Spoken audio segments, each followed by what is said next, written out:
आज हम लोगों ने लास्ट टर्म पर प्लांट किंगडम पढ़ा था और प्लांट किंगडम में लास्ट टर्म पर पढ़ाया था क्या, इसमें एल्गी के क्लासिफिकेशन ओसवाल्ड टिप्पो के अनुसार इसमें क्लासिफिकेशन पढ़ा था, जिसमें कि 10 भाग किए गए थे थैलोफाइट्स के। इसमें 7 भाग जो थे वो एल्गी के थे और 3 भाग इसमें पार्ट इसमें फंजाई के थे, जो ओसवाल्ड टिप्पो के अनुसार किया था।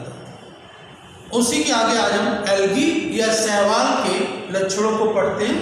शैवाल में क्या विशेषता होती है, शैवालों के बारे में। तो ये शैवालों में क्या होता है, क्लोरोफिल्लस होते हैं। क्लोरोफिल्लस मतलब कि इसमें हरित लवक होता है। नॉन वैस्कुलर, इसमें समान ऊतक नहीं होते, जाइलम फ्लोएम नहीं होते। ये थैलोफाइट्स होते हैं। थैलोफाइट्स का मतलब जिसमें कि जड़ तना पत्तियां नहीं होती। इसमें एम्ब्रियो का फर्टिलाइजेशन के बाद भ्रूण का निर्माण नहीं होता है। और शैवालों का अध्ययन जिस विज्ञान में किया जाता है उस विज्ञान को एल्गोलॉजी या फाइकोलॉजी कहते हैं।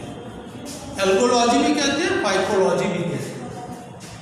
और एफ फ्रिस्ट फादर ऑफ एपोलॉजी, शैवाल विज्ञान का इनको जनक कहा जाता है। और इसके बाद प्रोफेसर M.O.P. अयंगर को फादर ऑफ इंडियन एपोलॉजी कहा जाता है। तो ये फादर ऑफ एपोलॉजी है और ये क्या है, Iyengar father of Indian phycology. शैवाल कहाँ पाए जाते हैं, जल या नमी वाले स्थानों पर शैवाल पाए जाते हैं। ये थायलॉइड्स होते हैं। थायलॉइड्स का मतलब जिनमें कि जड़ तना पत्तियां नहीं होती। और इनकी जो शैवाल होती है, कोशिका भित्ति होती है, वो सेलुलोज की बनी होती है। इनमें क्लोरोफिल या हरित लवक होता है। ये ऑटोट्रॉपिक होते हैं। ऑटोट्रॉपिक मतलब अपना भोजन स्वयं बना लेते हैं, इसीलिए इनको ऑटोट्रॉपिक कहते हैं। सूर्य के प्रकाश की उपस्थिति में प्रकाश संश्लेषण की क्रिया में अपना भोजन बनाते हैं। और इसमें फूड स्टोरेज, भोजन का संग्रह स्टार्च या मंड के रूप में होता है। इसमें रिप्रोडक्शन या प्रजनन वेजिटेटिव को हिंदी में कहते हैं कायिक या वर्धी प्रजनन, एसेक्सुअल या अलैंगिक जनन और सेक्सुअल या लैंगिक जनन। मतलब 3 प्रकार का रिप्रोडक्शन होता है, वेजिटेटिव रिप्रोडक्शन, एसेक्सुअल रिप्रोडक्शन और सेक्सुअल। वर्धी जनन, अलैंगिक जनन, लैंगिक जनन। इसमें जो स्पोर्स होते हैं, बीजाणु होते हैं, वो 2 प्रकार के होते हैं, मोटाइल और नॉन मोटाइल, चल और अचल। कुछ गति करते हैं, कुछ नहीं करते। तो स्पोर्स जो 2 प्रकार के होते हैं। इनमें जो रिप्रोडक्टिव ऑर्गन्स होते हैं वो यूनिसेलुलर होते हैं, एक कोशिकीय होते हैं। और इसके पश्चात इसमें मल्टी सेलुलर या बहुकोशिकीय अगर जो होते हैं तो उसमें ऊपर की तरफ जैकेट की लेयर नहीं होती। और यह कुछ एग्जाम्पल लिखे शैवालों के, जैसे कारा है, जिग्नेमा है, वॉलवॉक्स है, ये शैवालों के कुछ उदाहरण। इसके पश्चात देखें रिप्रोडक्शन जो 3 प्रकार का होता है, वेजिटेटिव रिप्रोडक्शन, एसेक्सुअल रिप्रोडक्शन और सेक्सुअल रिप्रोडक्शन। तो वेजिटेटिव जो कायिक जनन होता है, वर्धी जनन होता है, यह फ्रेगमेंटेशन या विखंडन के द्वारा होता है। विखंडन का मतलब कोई भी फिलामेंट है वो बीच से कई भागों में टूट जाए, तो प्रत्येक टूटा हुआ भाग एक नई एल्गी या नया शैवाल बना लेता है। इसी को हम कहते हैं फ्रेगमेंटेशन के द्वारा कायिक या वर्धी जनन या वेजिटेटिव रिप्रोडक्शन। इसके पश्चात एसेक्सुअल रिप्रोडक्शन जो होता है वो कई प्रकार का होता है, अलग अलग जातियों में अलग अलग प्रकार का होता है। जैसे कि बाय जूस्पोर या चल बीजाणुओं द्वारा होता है, बाय अप्लेनोस्पोर डिस्कनेक्ट हो गया यहाँ पे बोला, हाँ, बाय अप्लेनोस्पोर्स मतलब कि अचल बीजाणु द्वारा भी होता है, बाय हिप्नोस्पोर्स के द्वारा भी होता है। बाय एकाइनीट, बाय ओवेला स्टेन, by arthrospores, by cyst formation और बाय टेट्रास्पोर्स फॉर्मेशन। तो इस प्रकार से कई प्रकार का असेक्सुअल रिप्रोडक्शन या अलैंगिक जनन होता है।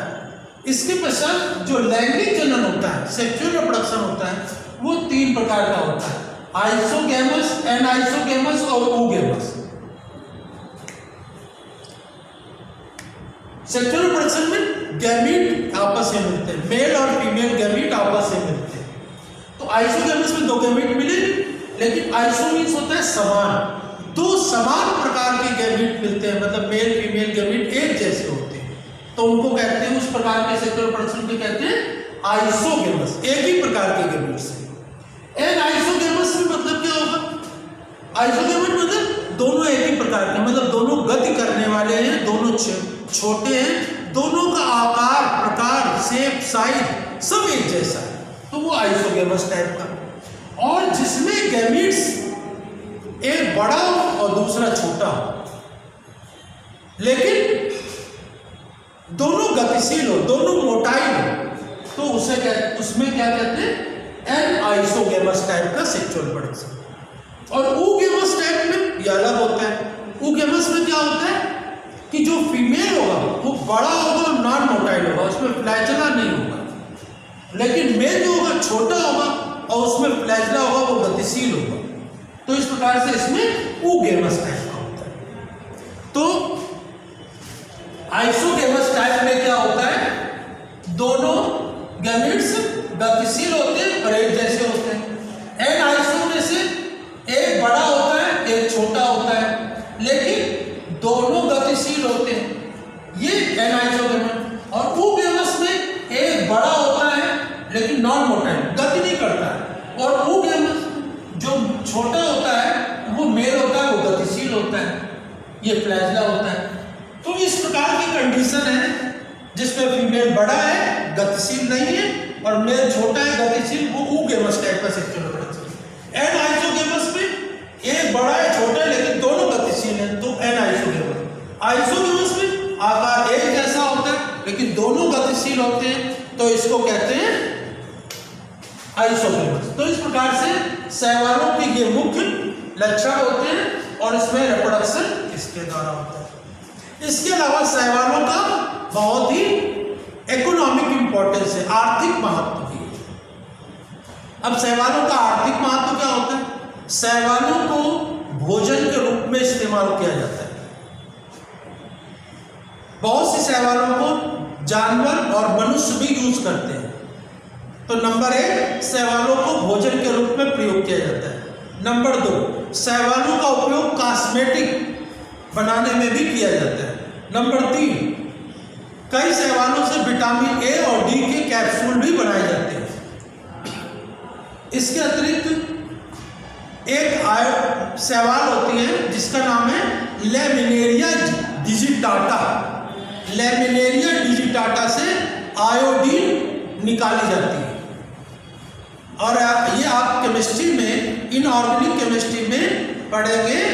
आयोडीन प्राप्त करने की जो विधि है वो लैमिनेरिया डिजिटाटा नामक शैवाल से निकाली जाती है। तो कई प्रकार के रासायनिक पदार्थों को शैवालों से प्राप्त किया जाता है। कॉस्मेटिक शैवालों से बनती है, भोजन के रूप में शैवालों का इस्तेमाल किया जाता है। और इसके अलावा शैवाल जो होते हैं हमारे वायुमंडल की ऑक्सीजन को बैलेंस करते हैं।